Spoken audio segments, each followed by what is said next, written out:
All right, welcome back to another episode of Small Guys Podcast. Today we're reviewing Thunderbolts.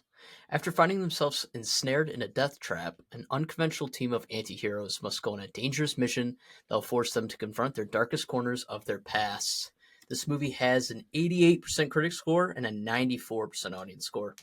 Andrew, I want to ask you right off the bat, Please. is Marvel back? I don't think we can call him back until, my grading is we got to see Fantastic Four. Because Okay. I don't think we've had two back-to-back Marvel movies that are good. Yes. They don't even have to be great, but good since before the Endgame times. Mhm. So I think to declare us back, we're going to need two back-to-back good movies. Okay. Thunderbolts here, right off rip, they started it. This was a good movie. I went into it. I didn't see a trailer. I had no idea what the Thunderbolts were. My extent of the Marvel universe and, the characters in it, for me personally, is strictly the MCU. I did not read the comics as a kid. I know basically only what I have seen on the big screen, maybe a little bit of YouTube, a couple years back to kind of explain things, but outside of the MCU, I know nothing. So the Thunderbolts for me, completely brand new, and this movie was a pleasant surprise that we haven't had in a while. Yeah, I know when we did our Captain America Brave New World review earlier this year, we weren't too happy with what we got, saying that it felt like a Hulk sequel. And I think when we talked about it, we were like, well, we're not too sure what Thunderbolts will really be, but we have faith somewhat in Fantastic Four, and that's kind of how the year was going. But, we both really enjoyed Thunderbolts. I actually saw it twice over the past week that it's been out. So, and I enjoyed it both times. Now, I don't think you'd go to theaters to see it again, but I don't know. Do you think you could ever see yourself turning it on to stream it in the future? Or Maybe, but the problem with it is there's so many other better Marvel movies that I could see myself rewatching. Okay. That I don't know if I'd rewatch this, and that doesn't mean that it wasn't good. I just don't know if it. I don't know if they've had a good one since Endgame that has that real rewatchability. And this is me personally, someone else might say, hey, they're back. This is the greatest thing we've had since Endgame. This is wonderful. Yeah. I do think it was good. Like I said, I went into it and, I've kind of sworn off the superhero movies. I've been going to see them because we do this. But, in the past we used to go, or at least I used to go at the release as soon as we could get in, if it was an early release, and we were able to see it and use our cred here with Small Guys to get into an early release, then I was seeing it. Now I'm like, well, I'll catch it a couple of days after when it's, some theaters do discount days. And that's when I saw this. I was like, all right, it's worth the discounted price. I'll go check it out. So we can do a review. Well, that's what was interesting about this movie. So the marketing is super interesting. I want to talk about that first. They changed the title on the Marvel website, all the posters. They did a thing where Sebastian Stan was walking around changing posters, and they changed the name from Thunderbolts to the New Avengers. And so we figured out what the I forget what even that symbol technically is called. The star. You know what I'm talking about? The end of the title. I do. Yes. Asterisk, I think it's called. Yes. Yeah. So we figured out what the asterisk is, that they are the New Avengers. And so I think they started changing the billboards on Sunday. So if you didn't see it the first 2 or 3 days, it was kind of being spoiled for people, and people online were upset about it. So I disagree, because if you know nothing about the MCU, and you know nothing about the comics, and you didn't watch a trailer like me, had I seen the billboard for the New Avengers, to me that doesn't spoil it. Just me. I just thought, oh, it's going to be another ragtag group of people, but I could already figure that out, right, by seeing a picture of them. Yeah. Yeah. So, okay, they're calling themselves the New Avengers. Now, if you know the backstory or you know any extra details, then yes, I could see it being a spoiler. But for someone that knows nothing, like to me, it's just a little extra marketing. Hey, maybe if we call it the New Avengers, we can get a couple. Yeah, I mean, their Get a couple Avengers of movies do well. yeah, maybe we can get a couple extra people to come in and see this one. Right. Um, And I was so wondering how far they'd go. I was like, are they going to change the name on like IMDb, Rotten Tomatoes? Like, are movie theaters going to change the name? And they haven't. And Marvel came out and said like, no, the name's still Thunderbolts, but it's yeah, this something is we're just a doing. So marketing thing. yeah, it's cool. I mean, it's fun, and that's what they end up becoming at the end of the movie. So um, A I wanted. little Oh, go ahead. I was just going to say on the marketing thing, I just saw a thing today actually. It was in LA. Mm-hmm. They got those advertisements. It's the cereal box that says the New Avengers The on these Wheaties. billboards. Yeah. Yeah. And they actually have now gone ahead and it is Stitch from Yeah. Lilo and Stitch ripping through the box Isn't that cool? of the New Avengers. So, you know, That's give clever. Disney give Disney's marketing team their flowers on that because it's clever, Mm-hmm. and it is kind of rolling into right now we've got this like slew of like kind of hit movie after hit movie after hit movie after hit movie Yeah. that are kind of coming out in theaters, which is great for people that enjoy movies. Um, so I'm excited, and it's cool that they're Disney, which is typically not the greatest. Um, you know, I won't say too much, but in this case, their marketing team's doing a really good job. So I'll definitely give them their credit there. Yeah.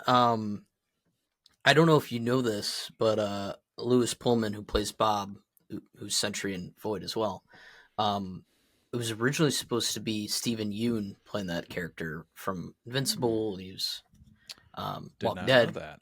yeah, a ton of different things, and he was originally casted to be Sentry, but I think because of the writer's strike, they were still writing some of it, and they had finished writing Mickey 17, and then he agreed to be in that movie, and so he couldn't be in Thunderbolts as well because they, I guess, filmed at the same time or around the same time. So they ended up going with Okay. Lewis Pullman, and then just came out today that Lewis Pullman originally um, auditioned for the for the role of Ned Leeds in Spider-Man: Homecoming back in 2016. Wow. Yeah, so he would have been Ned, um, but he didn't get the role, obviously. And I, And what's funny is I think that the people chosen for both of those roles now in hindsight, maybe that's how things are supposed to work, but are yeah, perfect for it. Like I can't right, picture, the actor for Ned. I think he's great. yeah, And, Lewis Coleman here as Bob and spoiler, Sentry yeah, and Void, yeah, um, does a great job. yeah, So yeah. He did, and he's also Bob in Top Gun Maverick too, which is funny. yeah, he's keeping the name alive. He only plays Bob's. So, but yeah, I think out of every character in this movie, I think he was actually one of my favorites. I don't know how you feel about it. Elena's obviously really great too.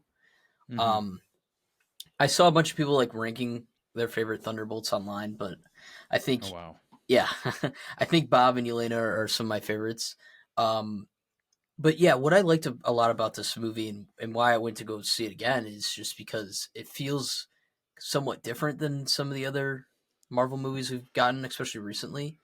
And you made the comparison too, but they kind of do almost remind me of like a Guardians team, and I love the So Guardians movies. I I was gonna play. I want to play devil's advocate. Mm-hmm. I don't think it feels new. I feel like it feels like their tried and true formula that a Okay. lot of the superhero tropes follow, with one exception. There's an underlying message here for mental health Yeah. in this movie, and they execute on that really, really well, in my Mm-hmm. opinion. The kind of villain arc, and they come together and save them, is something we've seen time and time again. But it's because he's really sad, and they're Yeah. all coming together to kind of comfort him, which was a little different. So, in my opinion, it followed the same formula we've seen a million times, and sometimes it works well. I think this spin on that formula did work well. Other Yeah. times it doesn't. Captain America that we just saw there, um, similar esque formula. The bad guy. There's that climactic moment. 30 minutes left, and how's the good guy going to stop him? I mean, in that case, it was he talked to him, which you could argue is kind of what happened here. They just talked to Bob and got him to calm down and killed off the villain per se. The only difference is in Captain America that felt really stupid, and this felt genuine and real, Yeah, and made a little bit more sense. Like, okay, based on the Void character and yeah. what was going on there versus a red angry Hulk. It's like okay, Right. so Yeah, and like the Marvel formula is still there, but I think what I liked a lot about it was the tackle on mental health, and like at the end of the movie, they didn't just kick the crap out of the bad guy and he get arrested, or in Marvel terms, they kill their villain. Um, he's still there, like in Bob somewhere, hmm but like they basically saved everyone by hugging it out, basically, right? And so I like that this movie has that undertone message where it's like, if you're battling depression or you feel alone, it's like if you can find someone else who's going through something similar to you, which seems like Elena and maybe even some of the other people on the team, right, are also going through, and it helps kind of sharing those experiences and being together. I like that and message a lot, especially for a Marvel movie. It's like something you don't expect. and you know what I want to we're kind of really glazing it here. I want to give it a little bit of credit here too, though. Hmm. It didn't feel so cheesy that Right. they were all like, "Oh, I've got a and I've got a heart." Like the backstories felt legitimate, Yeah. felt genuine, and they did do that for just a little second. I think it was when they're trying to crawl up the elevator when they're comparing like their traumas, Yeah. but they didn't. I think that was good. They addressed that like joking mannerism in it, but they didn't ride that out. They didn't like No. continue. If they would have done that, it would have made this feel way less serious and way less genuine. Like, oh, Right. Yelena's been, oh, Ghost has been through. Like, we got that for a second, and then I think they kind of let that theme stay present, but be more. It was like an undertone. It wasn't front and center. They don't have to That it was continue like this. holding your hand throughout the whole thing, showing you how depressed these people's lives have been. And yeah, Yeah, yeah, I I think if they completely would have agree. done, I think if they would have done that, it would have made it feel way cheesier, way less Yeah, genuine, and it would have made that ending feel even less serious. yeah. Um, Well, where I remember that was our did, problem with Captain America too. Remember we felt, well, this kind of feels a little corny, some cheesy lines, it and did, it, yeah, and you know, there were a couple of people that said like, "Oh, you're just." I saw it actually, like, "Oh, you're just getting older. Marvel has always been corny and cheesy." Uh, yes and no. I right, think it has always been corny. The cheesiness is dependent on the film. right. How much you do, yeah, of course there's always the one liners, like that's something from the first Iron Man till this movie, there's always the one liners, and there's that little bit of like corny goofiness, but the movie shouldn't feel like, I'll describe a really bad Marvel movie. Thor Love and Thunder Yeah. went way past the whole one liner and goofiness, and that was a cheesy ass movie. Like Yeah. that was a completely non-serious movie, and that I think kind of the Marvels was the same way. Like, Hmm. just not, these don't need to be dark. This movie was a little bit darker. Hmm. They don't necessarily need to be dark and serious. Have the corniness, have you know a little bit of cheesy, Right. but please do not make the whole thing like that, like it felt in Captain America. And I felt like here they distributed their regular formula that they've done a million times, but it felt a little older Marvel, where it wasn't some of this newer stuff where it's like, okay, everything's a joke. It's like it gets old. It Well, gets right. old. Like okay. So for example, look at Red Guardian, right? Who David Harbour's character. They use him for jokes, right? He's funny. He's an idiot, right? But he made me laugh quite a bit throughout the movie. But with that character, he also did have a couple serious scenes with hmm Elena The Yep. one of my favorite scenes in this movie was when right after they got their asses kicked by Sentry and they're running and Yelena's running away from the group and Alexei chases her down and they have that like heart to heart conversation. It Mm-hmm. felt so like serious and real. It like came out of nowhere almost. It felt like, but it like really worked. And I think Yelena had the line where she said like, "Daddy, I'm so alone," and like it like broke my heart. Like Yeah. this, a Marvel movie did that, and it's been so long, and that's what's refreshing about this movie. But like, it just shows you that even that character can be serious when it's needed to be serious. It doesn't have to be corny joke after joke after joke, like in Thor: Love and Yeah. Thunder. Well, I'll give you another example where he felt less like a goofball and a little bit more serious. And this is one of the best scenes in the movie, so it has to be said. Mm-hmm. When Bucky is introduced onto the motorcycle there, Yeah, and we get what is arguably his new hero theme song, which the score for that scene awesome, yeah, incredible. I've seen a couple of TikToks on it, or YouTube shorts that are like, Bucky's finally got an intro, and it's not dark and demor like this is a hero theme song, which is really cool, and they're all kind of I think it's Walker that says like, oh that's Bucky, and then you hear, gosh, I can't think of his name. Alexei. Just Alexei. Thank you. Yep. Mm-hmm. Um, he goes, "Oh, the Winter Soldier," and like Yeah, it feels serious. It yeah. doesn't feel like a joke, and it No. feels like okay, he's putting the respect on his name. And he's not just saying like they could have given him a goofball line right there. That could have been a silly, goofy line where he's like the one arm, metal man, like something stupid like that, Yeah. where him just saying, "Oh, it's the Winter Soldier," it's like it added a little emphasis to it coming from the goofy guy that he's given him his proper name, and we get to see this little tiny hero. It's like a little montage of Bucky showing up, and Such a cool I scene. that was a great. Yeah, I think that's one of the best scenes in the And whole two, movie. even when we're introduced to Lexi, he's in a shithole apartment. Like, you could tell his life is not going the way he would like it to be, right? Clearly. Yeah. So, yeah, that is what's cool about the character. And then even in that scene, he's talking to Elena about this light that used to be in her and how happy she used to be as a kid. And so there's a lot of moments like that. And again, that's a character they didn't have to walk us and show us, oh, this person's so depressed. This guy's going through this, this, and this.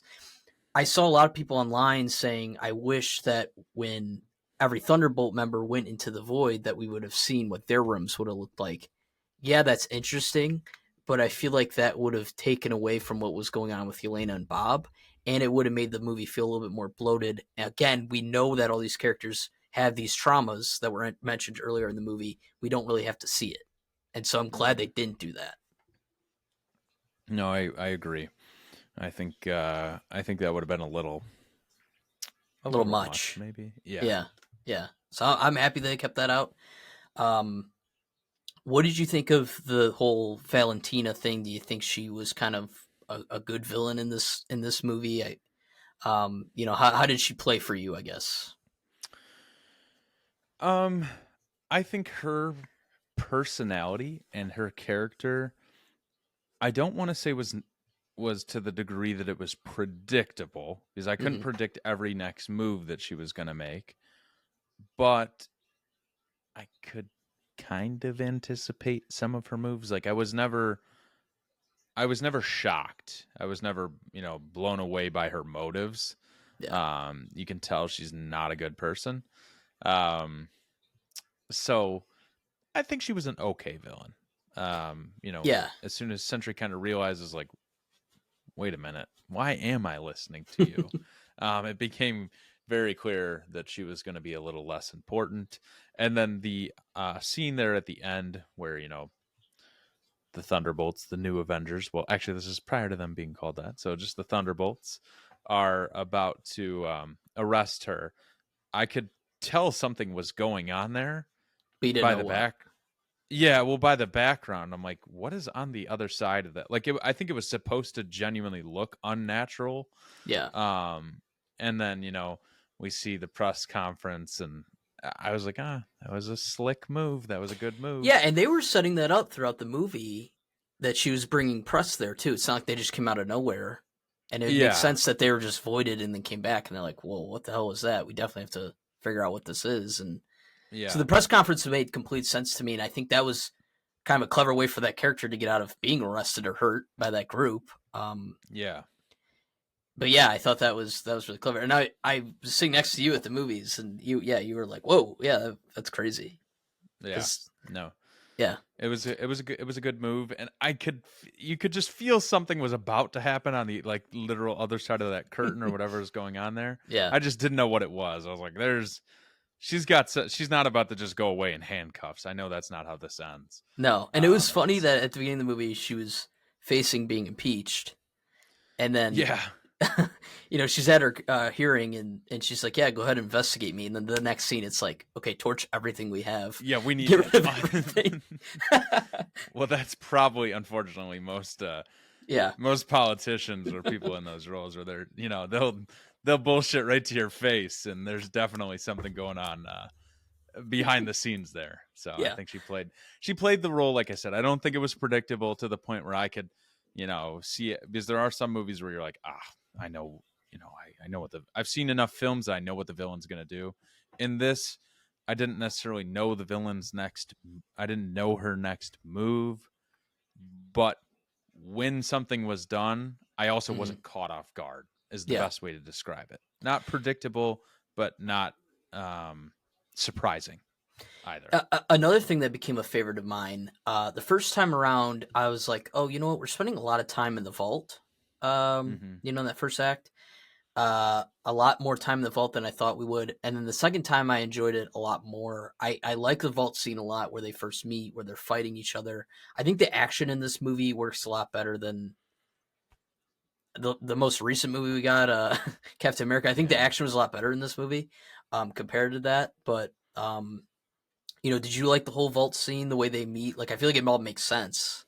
Yeah. I mean, it made sense, and they all quickly realized, wait a minute, you know, we were all sent here to kill each other, or keep an eye on each other. Yeah, Um, I wonder if we all have a common enemy. Okay. So right. again, it was one of those moments in the movie where it was like, it was good.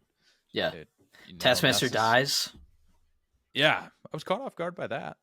Yeah, so it's funny that you said you really didn't see too many trailers or anything. I knew nothing going Yeah, into so this. so early on when they started releasing trailers at the end of last year for this movie, they had Taskmaster in a lot more scenes. So like when they're in the penthouse and they're about to fight Sentry, they show Taskmaster there.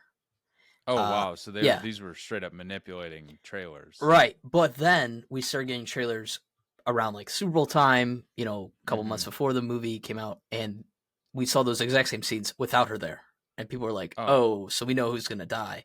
So I'm glad that you was didn't kind of see dumb. any trailers. Yeah, it is kind of dumb. But from what I read online, apparently there were cuts of this movie where she did make it near the end. Oh wow. Okay. But they wanted it to feel like there was more at stake in this movie, so they had her killed off earlier in the movie. Also, she didn't have many lines or anything, and so it was kind of easier to cut around it. But I think that's Okay. pretty interesting too. That they're originally going to have her go farther, but they killed her off pretty early on. Wonder if she got to pay for the full thing. Yeah, I assume she did. She didn't really do any press. I think she went to like the first screening, and then that was it. Everyone else was doing interviews besides her and everything like that. So I don't know. Gotcha. And I just assume they don't really have any. They didn't really have any plans for her in the Avengers movies, which we know these characters are going to be in. So it Yeah. was easy to cut her. So Yeah, let's touch on the two end credit scenes that we get, yeah, and so the end credits with the images. yeah, I want to talk about that. So we get revealed at the end that this is our new Avengers team. Immediately, credits start rolling, and there's actual news articles from real news sources in real life, like the New York Times, stuff like that, talking about the Avengers. And there's headlines like the B Avengers or um, this really question mark, a Yeah, a bunch of lot of different them are, stuff. and it felt two things. It felt kind of real, to try and tie it into the real world, Yeah, and do we really these were the Avengers. We had Iron Man and Thor and Hulk. We had this elite squad. Now these guys, which I feel like is real. Two, again, glazing the hell out of Marvel Disney here. Good attention to detail. They didn't have to add that stuff in, but it helped keep the story going, Yeah. and it helps lead into so that the first end credit scene that we get, it's Alexi at the grocery store, and he's holding a box of Wheaties that say, the new Avengers on them, and there's a lady thinking about purchasing it. Not really. Alexi kind of hands her the box and forces it on her, and we see her set it down. She's not interested. She didn't recognize him. The new Avengers don't have a lot of credibility. And then it ties into that second end credit scene. You want to touch on that? Yeah, so we skipped to 14 months later. This end credit scene was shot by the Russo brothers about a month ago, from my understanding, because they're, directing the new Avengers movie that comes out next May. So yeah, we jump 14 months later. The team is talking about how they spoke to Sam Wilson, who we know from the end of the new Captain America movie that he's assembling his own team of Avengers, and apparently he's suing them. He's filed for copyright. I want to mention too, on Twitter or X, the Avengers Twitter account, their official Twitter account, put a copyright symbol in front of the Avengers as a joke Yeah. for Sam Wilson. So that was really funny. I'm glad they did that. That's just some more marketing. But yeah, there's this dispute, I guess, between him and Bucky. We went with our friend Spencer, who hasn't really seen too many of the Marvel movies recently, and he couldn't really understand why they're butting heads. He's like, "Aren't Bucky and Sam cool now?" And I'm like, "Yeah, but I don't know." I was telling Spencer, I'm assuming maybe Sam wants Bob brought in or something like that, that he could be dangerous with the whole Void thing, but maybe he doesn't want to. And that's just me speculating. Yeah, I don't know. But and then too, they're a group of criminals, right? Like John Walker killed someone publicly in Falcon and Winter Soldier. Let me play devil's advocate Go against ahead. Sam Wilson here. Yeah. This is the same guy that couldn't join Team Iron Man. Right. Enough said. The superior team. Team Iron Man was sweet. No, Team Iron Man was asking for they are the superior team. Right. Debate us.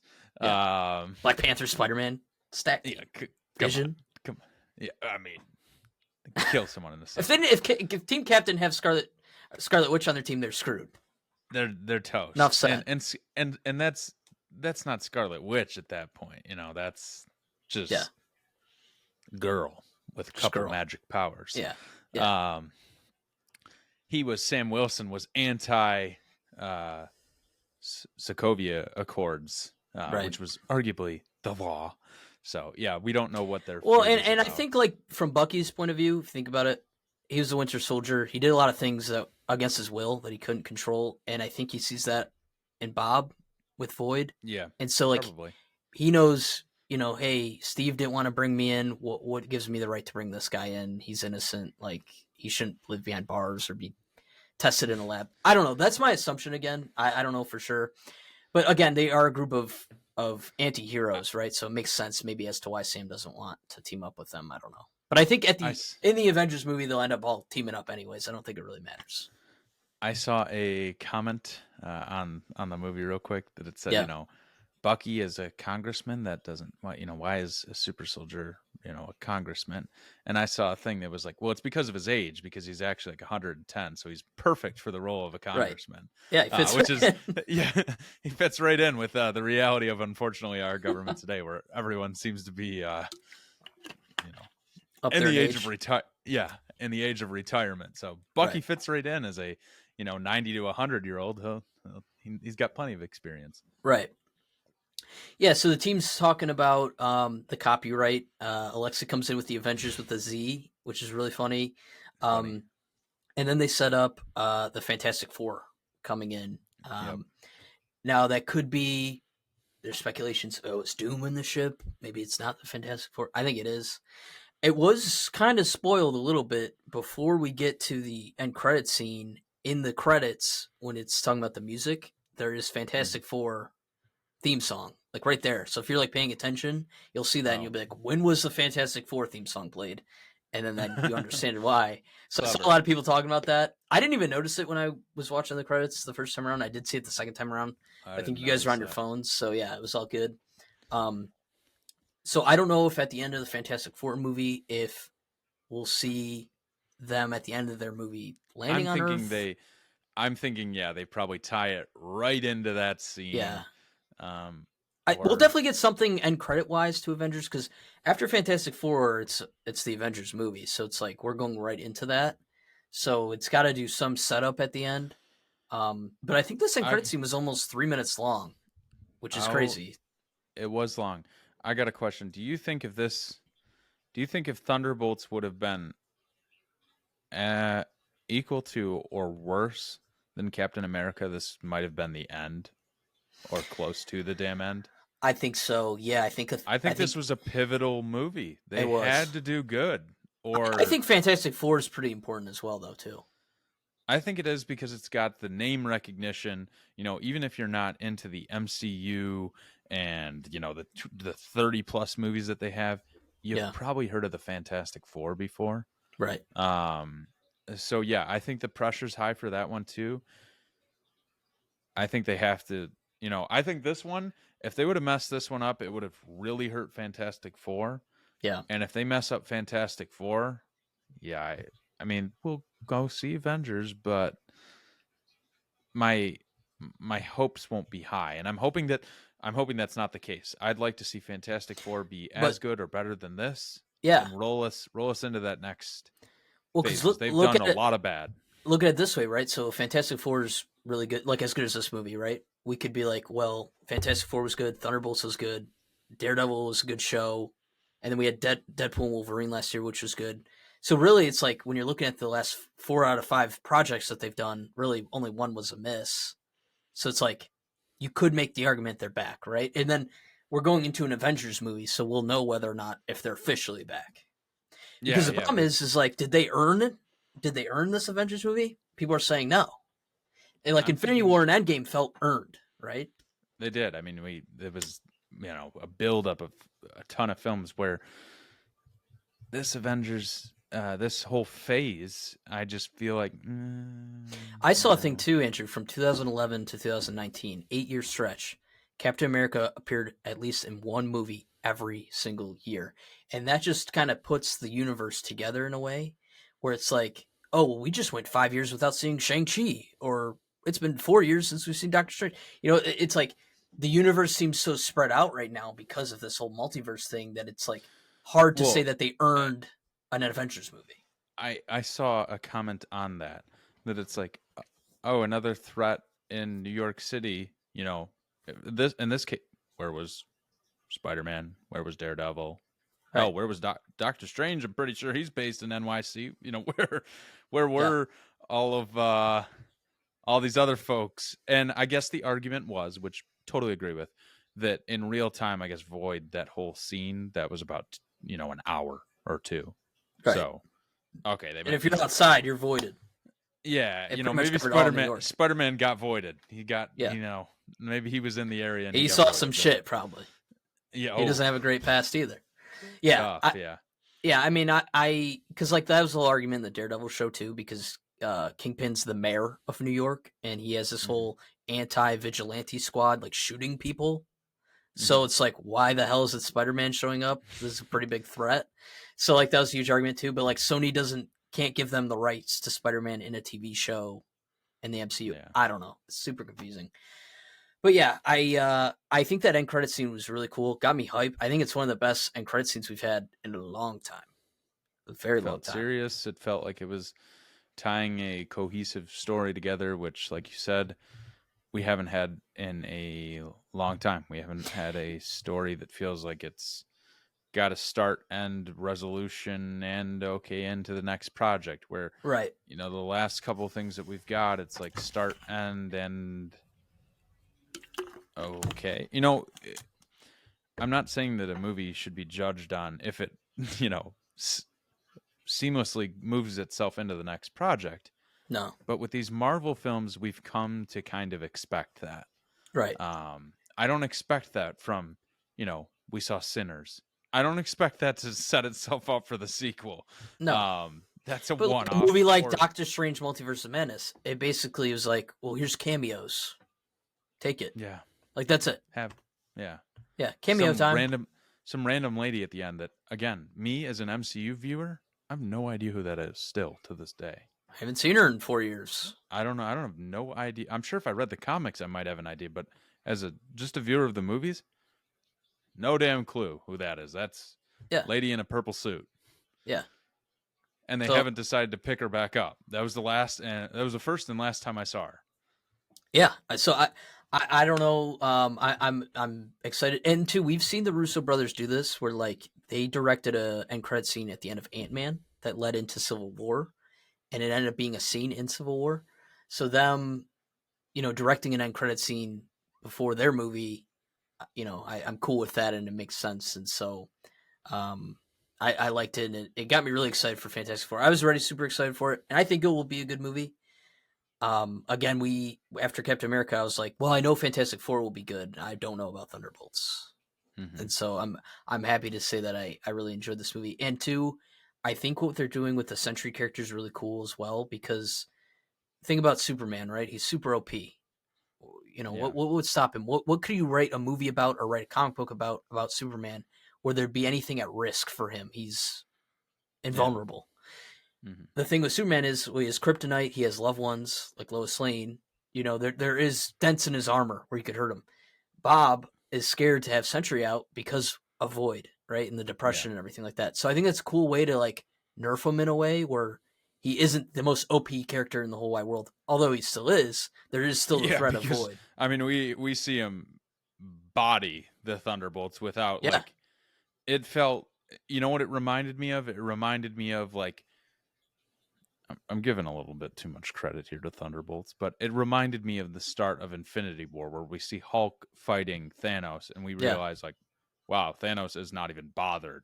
That is kind of how Sentry felt against the Thunderbolts. I mean, he was hurting them without even attempting to like he could have just wiped them all. They yeah. could have all he could have killed them all without even a hesitation. Well, and there's that 60-second one shot almost where like it was just the camera's focused on him and he was just like Mhm. messing them up without even really moving or doing anything, just showing Yeah. you how strong he truly is. So like I think he could go toe to toe with Thor and mess him up, or he could mess up the Hulk. You know what I mean? Like he is that strong. He is up there for sure. But I think it's cool that they had the Void character, and then in that 14 months later cutscene, credit scene, he's still just Bob. Like he has not tried to be Sentry Yeah. yet. He's like, I did the dishes. I thought it was so funny to see Walker come out and his shield still looks like the taco after 14 Yeah. months later. No one's gotten him a new shield yet. It's so Yeah. funny. That was one of the funniest things. I But think yeah, it's part of his branding. He's got to keep it at that point. He's yeah, got the keep the taco taco. shield. Yeah, and I saw a lot of people online saying, I know Sam's getting his team together. I'm more attached to the Thunderbolts team than his team. I saw a lot of people online I say don't that. know who couldn't be more Right. attached to the But Thunderbolts. again, they earned that in this movie. And I saw a lot of people too saying, like, oh, it sucks we won't get to see this team do like another adventure on their own again. Who knows if they end up breaking up into different groups in Doomsday or Secret Wars, whatever. Maybe you'll see that Yeah. again. But we know we're seeing these characters for sure. It's been announced. So I'm excited Mhm. to see this group again. Um, I don't know. So we can get into scores. Unless you have anything else to add, I think we pretty Nope. much hit on everything. Yeah, we hit everything. Florence You Pugh can go. killed it. There you go. Yeah, Actors did do a great job. You're did first. it. Go Yeah, ahead. yeah. The score was great. I think the acting was great. The action was fun. I'm trying to think of things that kind of bothered me. There was certain, I guess, moments that dragged. Again, like you could make the argument that they're at the vault for a little too long. I saw a thing online where most of the movie was going to take place in the vault, but they scrapped that idea. I'm glad they did. Um, Hmm. I'm going to go with an 88. I enjoyed it a lot. I could definitely see myself watching it again on streaming. I did go see it in theaters twice. When we went on Tuesday, it was a little bit cheaper. That's the reason I wanted to go, and plus just see it with you guys. But yeah, I'm going to go with an 88. I really enjoyed it a lot. If they can keep going like this at this pace, then I would comfortably say they're back. Yeah. We hit pretty much everything. Um, Enjoyment wise, I did say I don't know if I'll rewatch this one, but it was a surprise. It was a pleasant surprise. I'm not saying Marvel's back until I say Fantastic Four, and then I'll make that judgment call. We need at least two. We need at least two in a Back to row. back. We need back to back movies to call them back. That's what I'm saying here first. Um, Score, like you said, was really good. We got the Bucky theme song, the hero intro there. Not a lot of critiques. It didn't feel, one of the things that I always like to touch on my score portion, as if the movie felt too long or too short, and I felt like the length was natural. I think the pacing was pretty good. It didn't feel like there was too much fill in. So I got to give credit there. Score wise, I'm thinking an 83 out of 100. Yeah. It's definitely in the B range, B minus range there, just from an enjoyment factor. And I only say that because I don't know if I'd rewatch it, but I'm also being a little bit more critical. I think if this came out prior to all the garbage that we've got from Marvel, it might have been high 80s, Yeah. to be honest. But because I got a sour taste in my mouth from the garbage that we've seen, yeah, I feel comfortable with an 83 out of 100. Yeah. Yeah, I don't know. They remind me of a Guardians team, right? A bunch of misfits, not so great people trying to do the right thing. Don't think they'd work well together, but they do, and they feel almost like a family. And so that's what it reminds me of. And I love those Guardians movies. So um, I would put this movie up there with like Guardians 3 and Spider-Man No Way Home, like the recent stuff that we've gotten since Endgame. Yeah. Um, Shang-Chi, and Oh yeah, basically, it's one of the better ones, but they've yeah, also put out so much especially in Phase bad that 5, because this is the last Phase 5 movie now. We're in Phase 6, so okay. yeah, officially. But yeah, that was our review of Thunderbolts or the New Avengers, depending on what you're calling Hmm. this movie now. Thank you guys for listening, and we will see you guys next week. Peace.